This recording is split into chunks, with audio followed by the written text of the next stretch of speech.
Une robe blanche faite sur mesure. Mais ce n'est pas pour un mariage. C'est la robe de Natalia, une jeune fille de 14 ans. Une robe de princesse qu'elle portera le lendemain pour la soirée d'anniversaire de ses 15 ans. Un travail d'orfèvre réalisé par João Santella, l'un des plus célèbres couturiers du Brésil.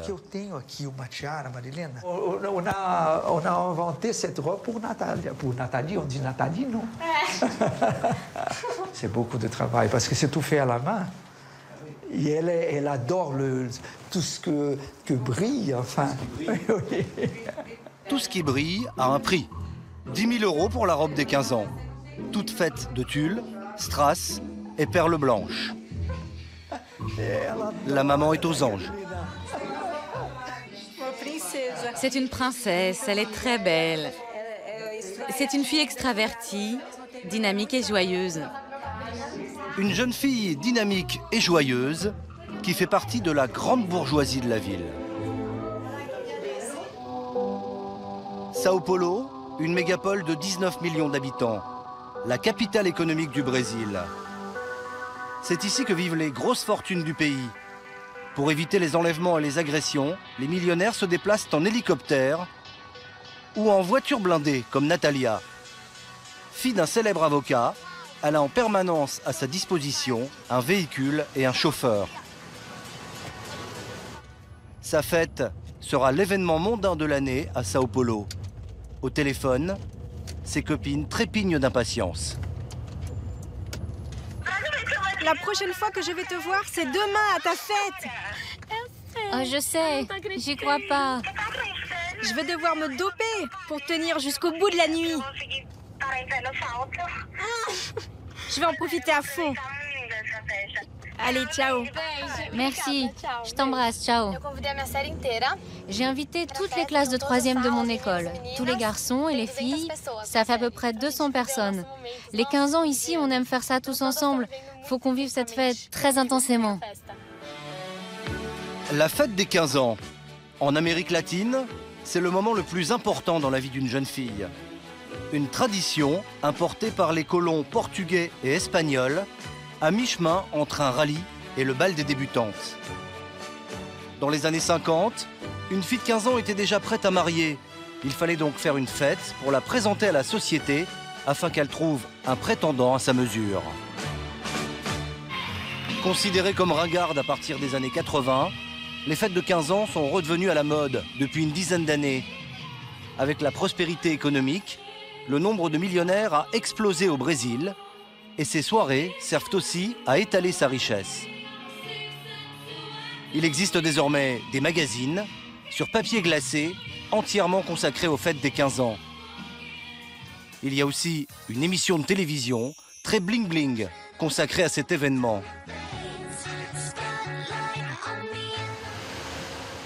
La soirée de Natalia aura lieu à la Casa Petra, un complexe luxueux de 6000 m². À 24 heures de la fête, la jeune fille vient vérifier que tout avance bien. Mon cœur bat de plus en plus vite. Je suis super émue de voir tout ça en vrai. C'est la rose de la reine dans Alice au Pays des Merveilles. C'est quoi son nom déjà? Reine de cœur. Oui, c'est celle qui est folle, un peu grosse. Natalia a fait appel à un décorateur de renom, Vic Mereil. Il a déjà travaillé pour la famille princière de Monaco et pour les jardins de la reine d'Angleterre. Pour la soirée, il a prévu 3000 plantes. Ici, on a toutes les plantes sur le thème de Charlie et la chocolaterie. Et ici, les orchidées qu'on va mettre dans le coin réservé à la famille. C'est Natalia elle-même qui a imaginé toute la déco. Le thème, ses films préférés. Elle a prévu 7 salles, une par film. Dans la pièce Psychose d'Alfred Hitchcock, une vraie baignoire cachée derrière un rideau, comme dans le film. Et puis un bar entièrement sculpté dans la glace. Budget total de la soirée, 400 000 €. Avec une telle débauche d'argent, on est très loin du Brésil des favelas. Dans les coulisses, pour que tous les désirs de Natalia soient comblés, 200 petites mains travaillent d'arrache-pied depuis 3 jours. Au Brésil, le salaire minimum est de 300 € par mois. Vic Merey, le décorateur, se dit fier de donner ainsi du travail aux gens des quartiers pauvres. J'ai acheté d'un côté la boule, de l'autre les bonbons, et j'ai confié tout ça à une personne pauvre qui vit dans les favelas. Ça veut dire que je donne du travail aux gens des favelas, et ça c'est super. C'est le partage des richesses. Demain soir, ici, entre 800 et 900 personnes sont attendues pour faire la fête. Certains des invités ont déjà envoyé leurs cadeaux à Natalia. Elle les a reçus chez elle, au 14e étage d'un immeuble de standing. 300 mètres carrés dans un des plus beaux quartiers de la ville. Pour la fête des 15 ans, la tradition veut qu'on ouvre les cadeaux avant la cérémonie. Ça, c'est un étui pour tablette tactile. Sauf que je n'en ai pas. Donc, je vais demander à ma mère de m'en offrir une, comme ça je pourrai utiliser l'étui. Ici au Brésil, on aime porter des colliers et des bagues. On offre beaucoup ça pour les fêtes de 15 ans. Quelques accessoires de plus pour une petite fille qui ne manque de rien. Il suffit d'ouvrir son placard à chaussures. Il y en a beaucoup, et moi je les porte toutes. Plus de 50 paires, Chanel, Yves Saint Laurent, Gucci et des escarpins français à 500 €, signés Christian Louboutin. Quant à sa garde-robe, elle est tout aussi garnie. Demain, tu auras 15 ans. Qu'est-ce qui va changer dans ta vie? Tu vas te séparer de tes poupées? Oh, j'ai pas encore réfléchi à ça. Je pense que je vais me sentir plus vieille. Je crois que je vais me sentir plus en confiance. Par exemple, les amis de ma cousine ont 17 ou 18 ans. Moi, à 15 ans, je vais commencer à sortir avec eux. Cette fête est redevenue à la mode dans la haute bourgeoisie, mais pas seulement. Au Brésil, les classes moyennes y engloutissent parfois leurs économies. À 1000 km de Sao Paulo, le club naval de Brasilia. Demain, c'est le grand jour pour Carole, qui répète avec son papa la valse qu'ils vont devoir danser pour son 15e anniversaire. C'est une première, on va voir comment je m'en sors. Cette danse, c'est un rituel censé symboliser le dernier moment où le père aura sa petite fille juste pour lui.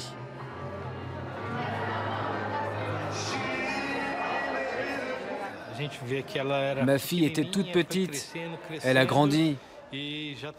Maintenant, elle est devenue une femme. Dans peu de temps, il y aura des amoureux, un mari. Là, on commence à la perdre, notre petite fille. Pour cette fête, les parents de Carole ont dépensé 50 000 €. Luciana et Marcus sont hauts fonctionnaires. Ils gagnent bien leur vie. Malgré cela, pour eux, cette soirée est un sacrifice financier. Depuis qu'on a décidé de faire cette fête, depuis 1 an et demi environ, on économise. Surtout Luciana. Toute une partie de son salaire a servi uniquement à financer la fête. Offrir une belle fête à sa fille, c'est Luciana, la mère, qui y tenait. Moi, mes parents n'avaient pas les moyens. On est 5 filles, donc ils ne pouvaient pas faire de fête pour les 5. Le lendemain, Carole s'apprête à faire son entrée dans le monde des jeunes femmes. Premier maquillage. T'es belle. Merveilleuse. Ta maman est jalouse. Première robe de soirée et premier talon. Je me suis entraînée à marcher à la maison pour essayer de ne pas tomber à la soirée. Maintenant, ça va, je maîtrise. 22 h. Comme le veut la tradition, la reine de la soirée fait son apparition avant ses invités. Qu'est-ce que t'es mignonne. Attention à ton maquillage. Pendant toute la nuit, des photographes vont suivre Carole à la trace, un peu comme des paparazzis avec une rockstar. Carole est fan de musique, c'est le thème de sa soirée. À ses côtés, Lady Gaga, Katy Perry ou Slash, le guitariste de Guns N' Roses, son groupe préféré. Des comédiens engagés pour la soirée, mais qui savent pousser la chansonnette.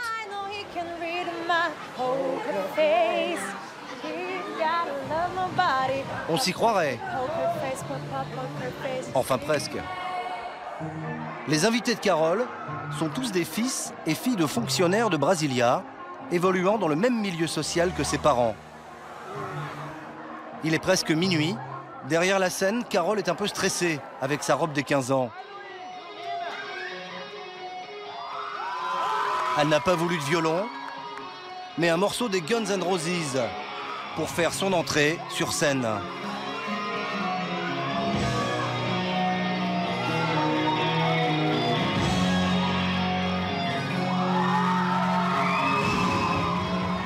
Pour chaque fête des 15 ans, le papa présente d'abord sa fille aux convives. Et puis, c'est la fameuse valse.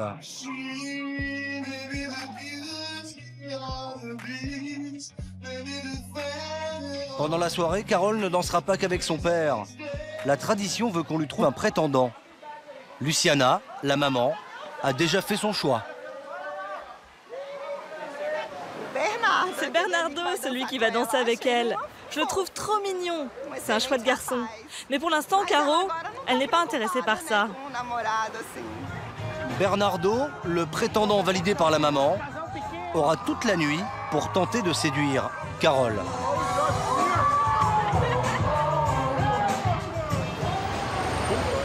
Retour à Sao Paulo. Natalia, la fille de millionnaire, découvre sa soirée cinéma.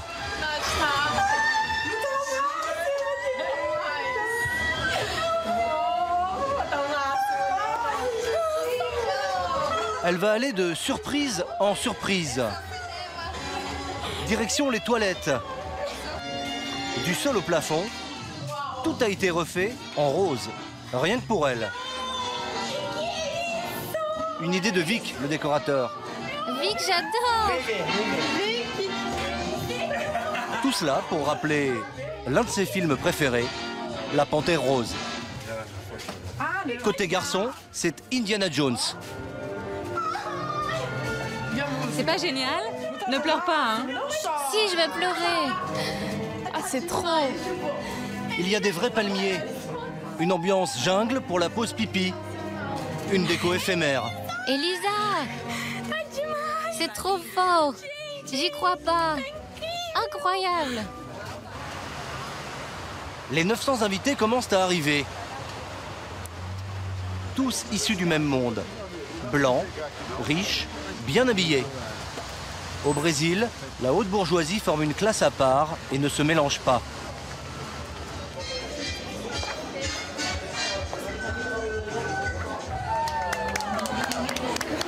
La reine de la soirée s'est changée, toute fière, dans sa robe en perles blanches.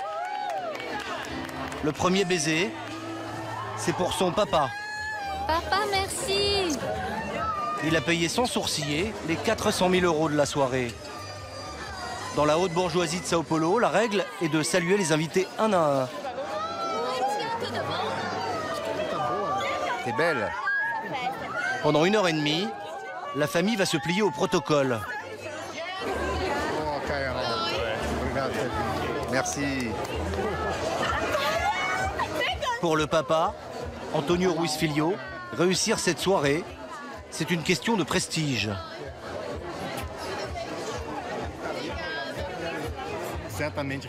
Ce soir, le but n'est pas de trouver un mari pour ma fille.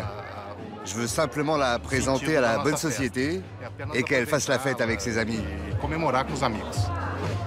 Sous le portrait géant de la star de la soirée, le livre d'or et des messages tous plus affectueux les uns que les autres.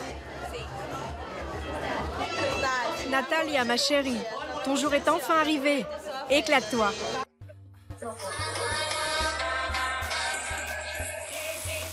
Quant à Natalia, 4 heures après le début de la soirée, elle n'est toujours pas redescendue de son petit nuage. J'aime tout! C'est trop fort! C'est un rêve! Ciao! Sur la piste, C'est parti jusqu'à 8 h du mat. Les jeunes de 15 ans font comme les grands, sauf que le champagne, ils le boivent à la paille. Après quelques gorgées, certains oublient leurs inhibitions. Si Natalia est restée sage pendant la soirée, autour d'elle, quelques alliances se sont formées au sein de la bonne société de Sao Paulo.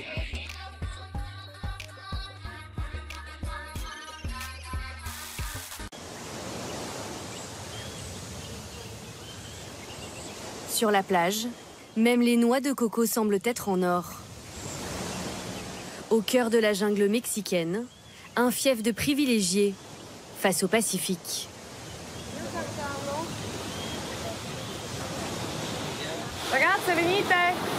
Chaque matin, Luisa Rossi part en promenade à bord de son bateau.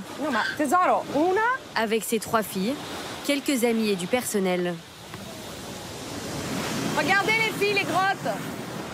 Depuis 14 ans, cette Italienne héritière d'un patrimoine immobilier passe toutes ses vacances ici. Wouhou, Isabelle! Alors là, sur cette plage, en général, on va se promener, on va monter à cheval.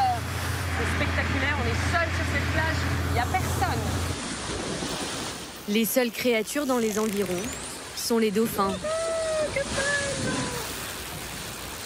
Les deux, elles sont en train de s'accoupler là. Et quelques grosses tortues marines.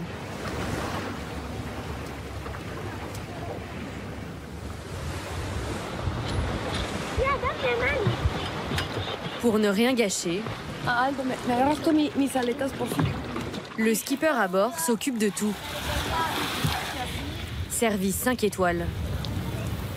Typical day in Carayos. Absolument. C'est ça, c'est ce privilège d'avoir les choses de base, tu vois, comme une bonne bière fraîche, un peu de guacamole frais, dans un endroit parfait. Ça pour moi, c'est la définition du luxe.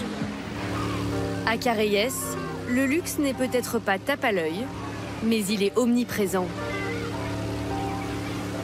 Le long d'une réserve naturelle de 15 000 hectares, une centaine d'ultra fortunés se sont façonnés un paradis pour leurs vacances. Un monde à part, dont Bill Clinton ou encore les top modèles Heidi Klum ou Cindy Crawford sont des habitués. Ce sont les incroyables villas qui ont fait la réputation du lieu.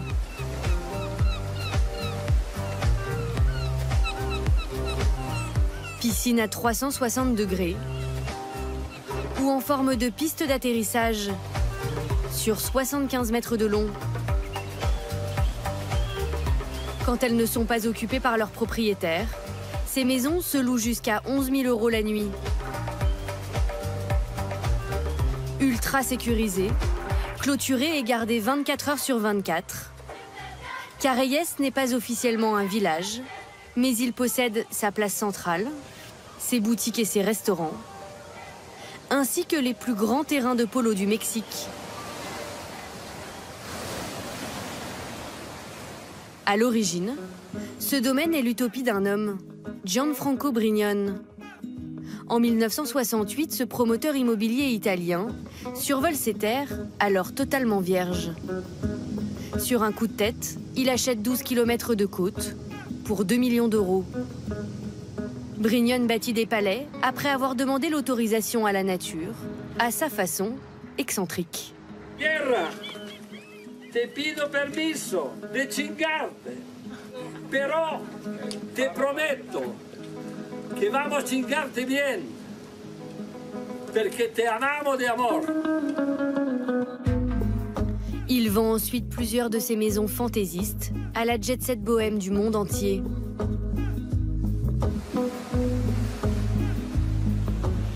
Et même s'il n'a pas de réel pouvoir, depuis sa forteresse bleu cobalt, le patriarche s'est autoproclamé empereur de Carayes.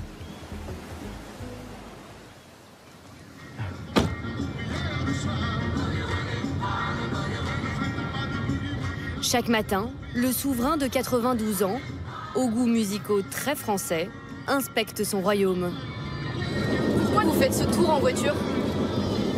Parce que c'est comme si j'avais votre enfant ou n'importe quoi, Si vous ne voulez pas voir comment il va, moi je vais voir comment il va, voilà. Des enfants, Gianfranco en a 4, sur qui il peut compter pour prendre sa relève.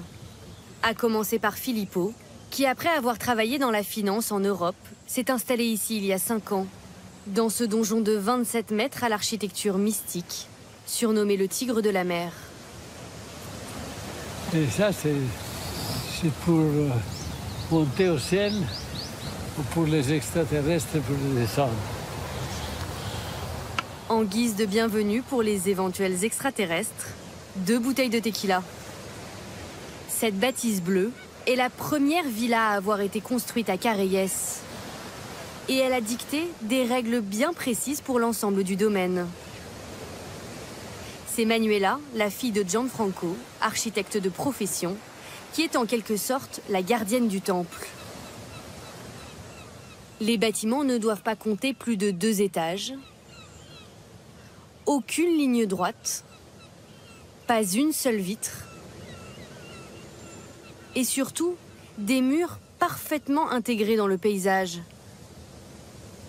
Quand tu t'assois ici, qu'est-ce qui se passe? C'est que tu oublies totalement qu'il y a une terrasse devant et c'est un tableau infini, donc c'est cette ligne de l'horizon qui te suit dans ton regard et qui est un peu ce don que mon père a toujours dit, c'est un encadreur de la nature. Il trouve le point le plus beau et il fait en sorte que l'architecture mette en valeur le lieu dans lequel tu es.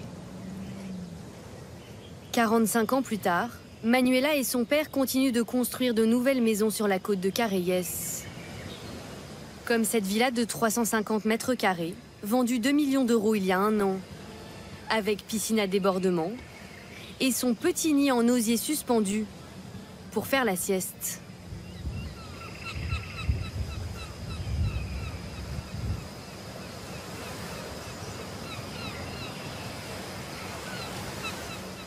Ces principes architecturaux en harmonie avec la nature, Chris Triboul les a parfaitement respectés.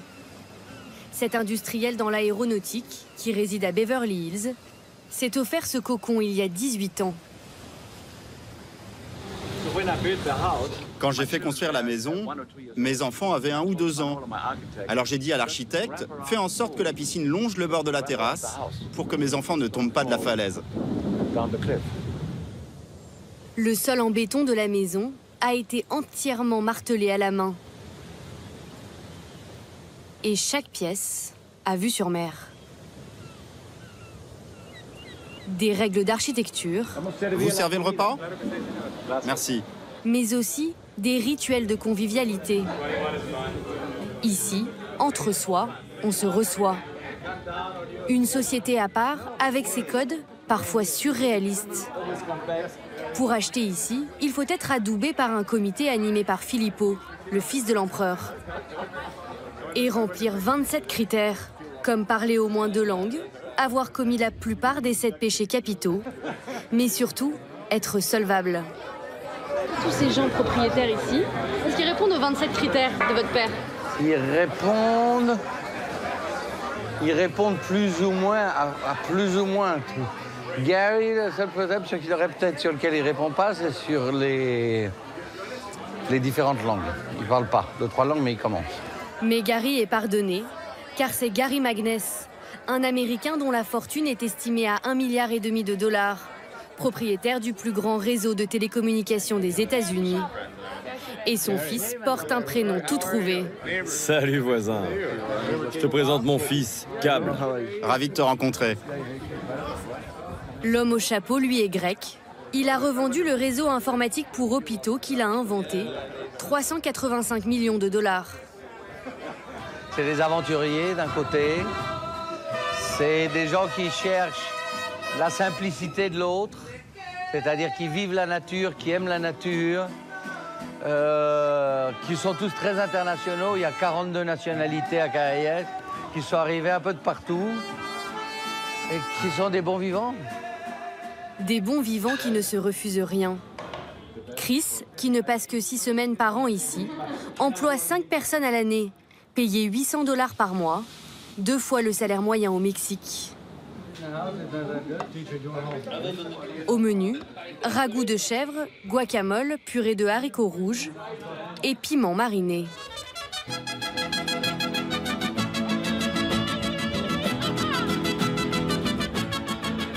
Un festin au son des mariachis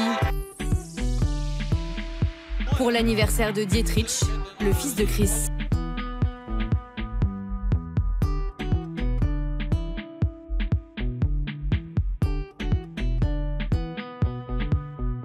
Chaque fête s'achève par l'hymne de Careyes, en hommage à celui qui a fondé les lieux, l'empereur.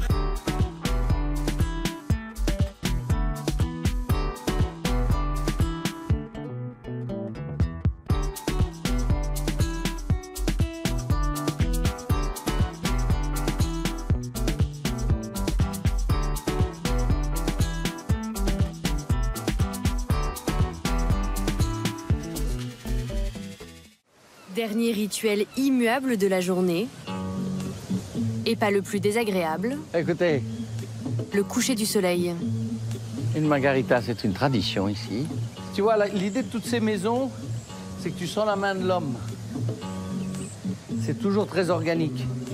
Mais par contre, si on ne se dépêche pas, on va rater le coucher de soleil. El tramonto non vi aspetta.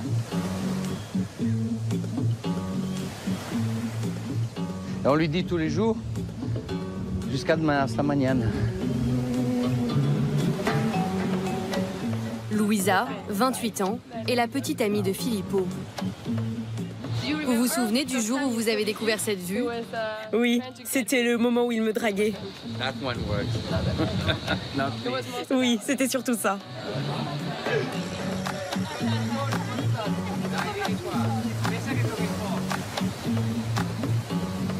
Dire au revoir à l'astre et le célébrer comme une divinité. L'empereur s'est offert une petite folie pour ses 80 printemps.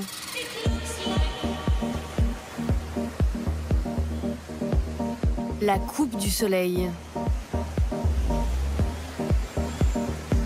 27 mètres de diamètre. Une demi-sphère en ciment censée symboliser le sexe féminin, recevant le jet de lumière solaire. Une construction mégalomane, un peu comme en Égypte, quand les pharaons se commandaient des pyramides.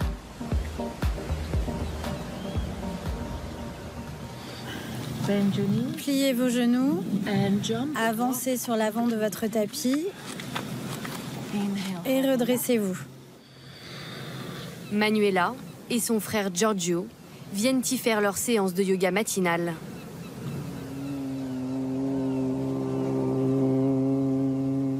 Moi, j'étais totalement contre. J'ai toujours eu du mal à comprendre pourquoi est-ce qu'il voulait absolument construire des choses alors qu'il y avait une crise économique dans le monde entier.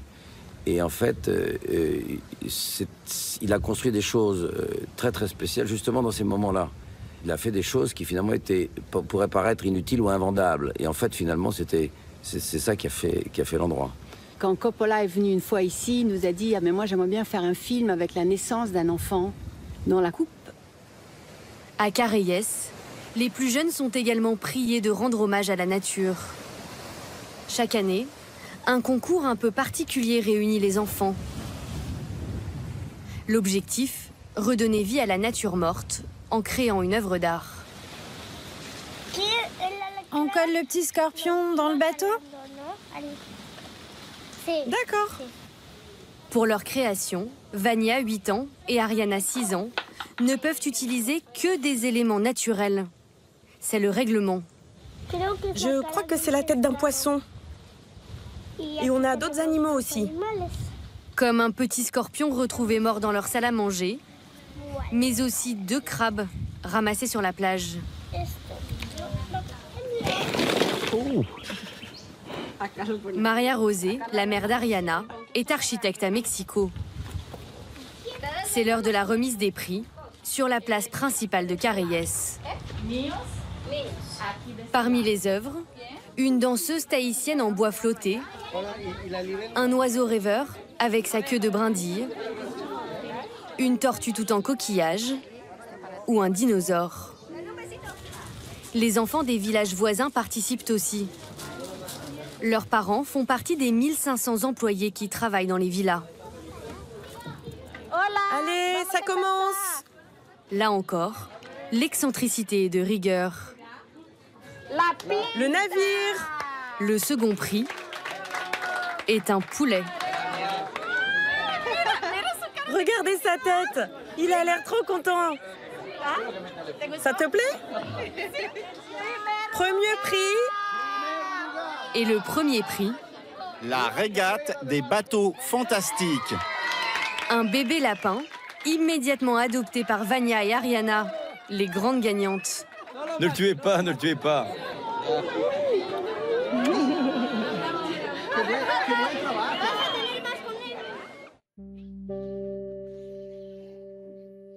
Mais à Careyes, l'animal roi est celui qui a donné son nom au rivage. La tortue Careille. Chaque nuit, de juillet à octobre, elles sont des dizaines à pondre sur les plages de la côte.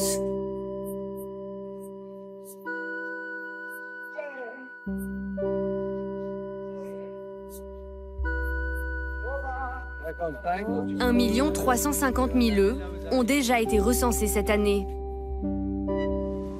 Ce soir, Louisa l'Italienne et ses filles vont relâcher des bébés tortues. Une association ramasse les œufs pondus et les réenterre dans cet enclos protecteur. Lorsque les tortues naissent, elles sont comme emprisonnées dans le seau pour pouvoir ensuite les libérer soit le matin, soit le soir. Pour les protéger, parce que sinon elles sont mangées par les oiseaux, par les bêtes, les fourmis. Grâce à ce programme, depuis 34 ans, le nombre de petites tortues a été multiplié par 20 à Careyes. Ces bébés sont sortis de leur œuf il y a moins de 2 heures.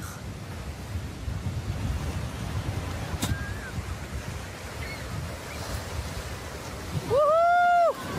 Elle est fantastique, quand même, là.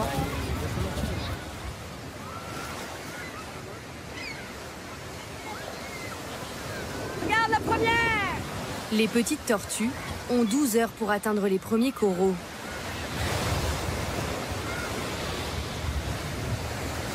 Pour les protéger davantage, la communauté de Careyes vient d'interdire toute construction à moins de 300 mètres de cette plage.